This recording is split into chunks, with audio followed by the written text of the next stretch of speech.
Are you ready, Ghana? Well, let's unveil the first of the new 6 and the second to be unveiled from the new force. Ghana, help me welcome Mrs. Dr. Maryam Issaka Kriese.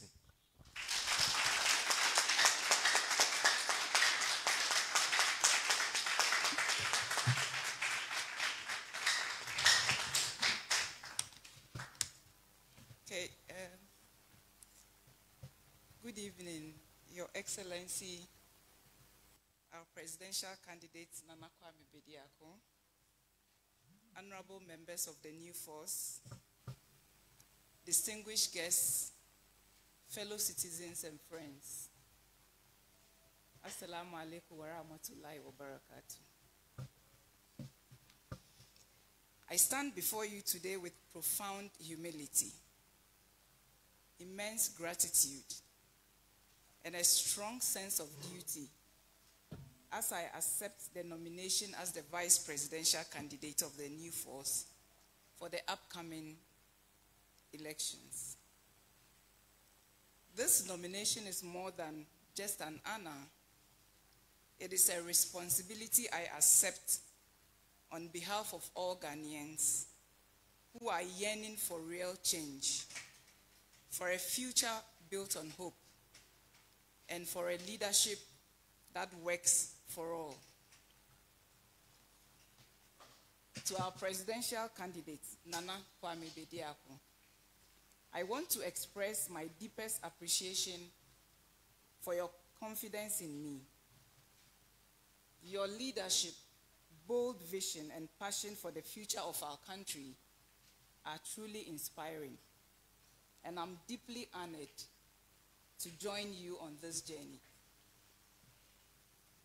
Together, we will embark on a journey of transformation, and I'm humbled to stand by your side as we bring forth the change our people desperately need.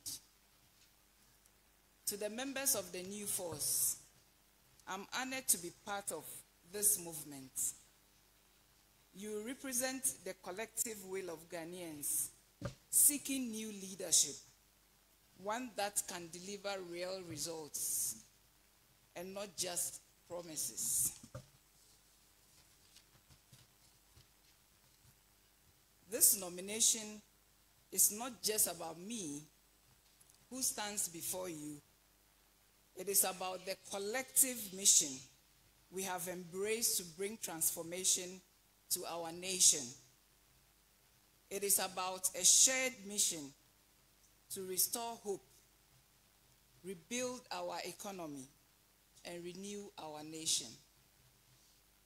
Fellow Ghanaians, we find ourselves at a critical point in our nation's economy and history. Our economy remains fragile. The Ghanaian cedi continues to depreciate and has lost more than 50% of its value against major international currencies in recent years, fueling inflation, draining our foreign reserves, and further compounding the economic crisis. Today, Ghanaians are struggling to make ends meet, as prices of everyday goods have skyrocketed and businesses are grappling with higher costs and fewer opportunities. We cannot talk about the state of our economy without addressing the government's inability to manage public finances effectively. Fiscal deficits continue to widen, driven by excessive public spending and inadequate revenue generation. Ghana's tax to GDP ratio remains far below the regional average, a clear sign of weak fiscal governance. Corruption and poor fiscal management have become the norm, allowing for the accumulation of arrears, even while efforts to clear previous ones falter. Today, our debt to GDP ratio has skyrocketed to over 70%, putting immense pressure on our future and that of generations to come. All these have culminated to investors and our poor pensioners being subjected to the domestic debt exchange program to restructure 137 billion Ghana cedis of domestic debt, which has done more harm than good. Fiscal uncertainty, loss of confidence in the government, our capital markets, and the banking sector. The Bank of Ghana has been forced to raise interest rates to 27% as inflation continues to spiral out of control. Inflation has consistently exceeded the central bank's target range of 6% to 10% and is eroding the livelihoods of everyday Ghanaians. Utility prices are rising, businesses are struggling, and citizens are losing hope. The high interest rates are not a solution, but a symptom of deeper, unresolved economic challenges. Many of our fellow citizens are grappling with unemployment, inadequate health care, and a lack of access to quality education. And yet, in the face of these dire circumstances, the government has relied excessively on external contributions for reform initiatives. This over-reliance on external solutions reflects a lack of political will, strategic foresight, and ownership. It shows that those entrusted with leading our country lack the resolve to design and implement homegrown solutions for Ghana's unique challenges. As if that weren't enough, corruption continues to cripple public administration.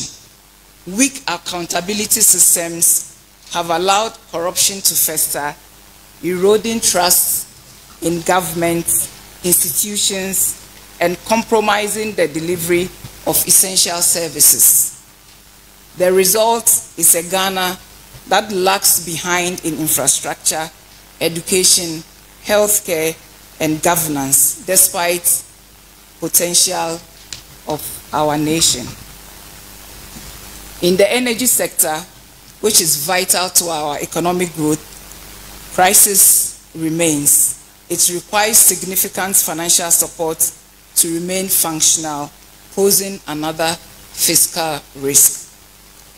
The government's inability to reform the sector has resulted in inefficiencies and a dangerous over-reliance on government funding.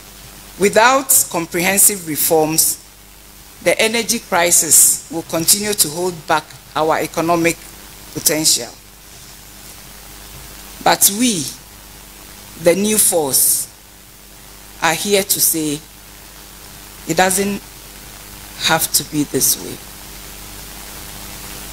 The time has come for real leadership. Leadership that prioritizes the welfare of every citizen. Leadership that is unafraid to tackle the pressing issues of our time with boldness and vision. We are here to offer a new vision, a vision that brings real solutions to these pressing problems. The new force stands as a beacon of hope for all who believe that our country can do better. We believe in a government that works for everyone, not just a privileged few. We believe in policies that create jobs, reduce poverty, and provide opportunities for every Ghanaian to succeed, no matter where they come from or who they know.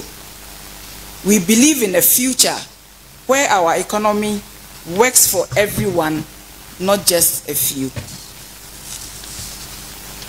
A future where our currency is stable, inflation is controlled, and the average Ghanaian can thrive. The new force is built on the foundation of fiscal discipline, transparency, and accountability. We believe in a government that manages its finances responsibly, creates jobs, and delivers the basic services our people need. We are committed to an agenda of inclusive growth, social justice, and national development that leaves no one behind.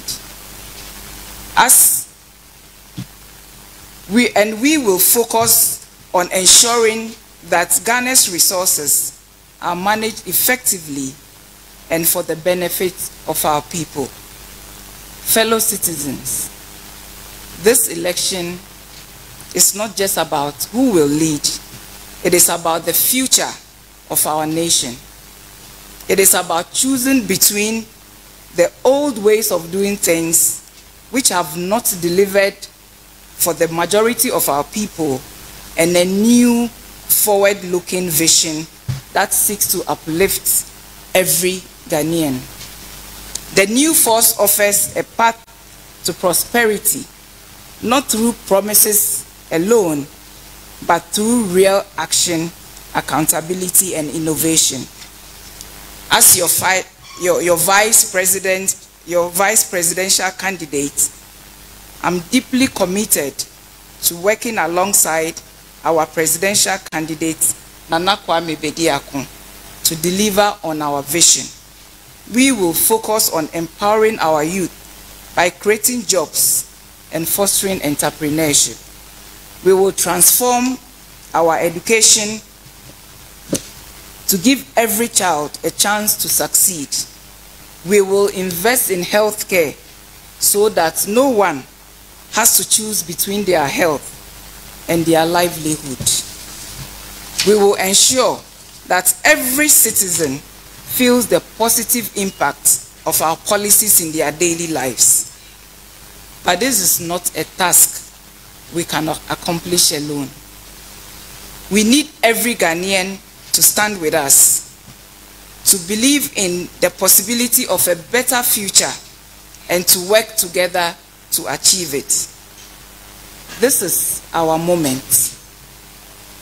Our moment to come together as one people, united by the desire for change, to build a nation where every dream can flourish.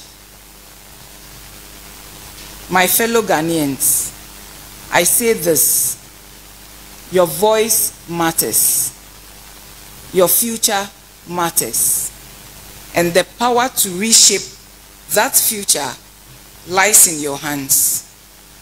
The new force is here for you, with a vision that speaks to your hopes and addresses your needs.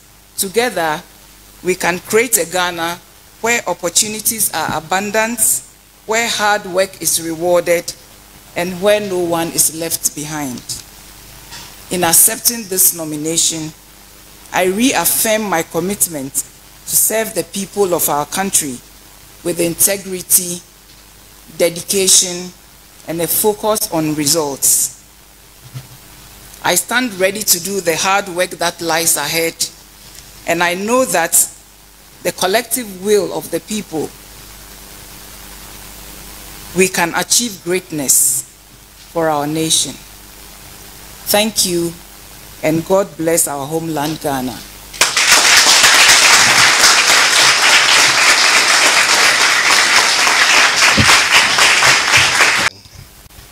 She is a finance colossus. I think she deserves another round of applause.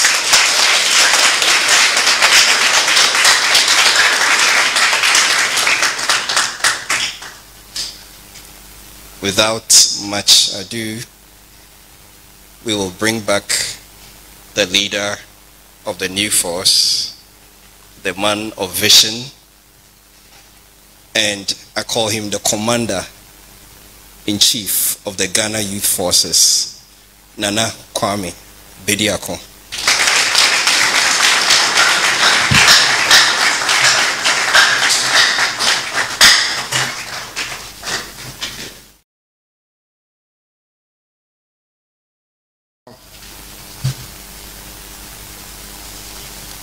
Second mask is off. We should be waiting for the third one. And every time we unveil a mask, we bring a new opportunity, a new face, a new force, a new strength from this universe. This country can only be built by us. Why so? Because it's for us. I want to use this very moment to congratulate Dr. Maryam for delivering such a great speech. And I know we've all heard that our vision is to transform this nation, is to build this nation again. Our industrialization would have to industrialize the people of this country. There are no jobs, but of course we can create it because we have the reserves. We have the grounds. In the past, we have given what belongs to us to foreigners. Our political principles have been governed by foreign influence. Today, the new force is reinventing a brand new leadership. A leadership that doesn't have to listen to the foreign entities before we decide. A leadership that serves their people. A leadership that will provide jobs for the average Ghanaian is needed. And a leadership that builds an economic stability, create economic prosperity, and bring a balance in a system that Ghana needs. Ghana is the star of Africa. And we have to stand behind Ghana. We have to work on behalf of Ghana to show the world that Ghana is a chosen country for Africa. And that's what we're here to do. I'd like to congratulate my team, the New Force team, my mom, my family, my wife, and all the members of New Force. I know you're not seen, but sooner than later, they will witness the history. I'll leave the rest to the history to tell it itself. Thank you very much, Ghana. It's a new day. It's a new dawn. Thank you.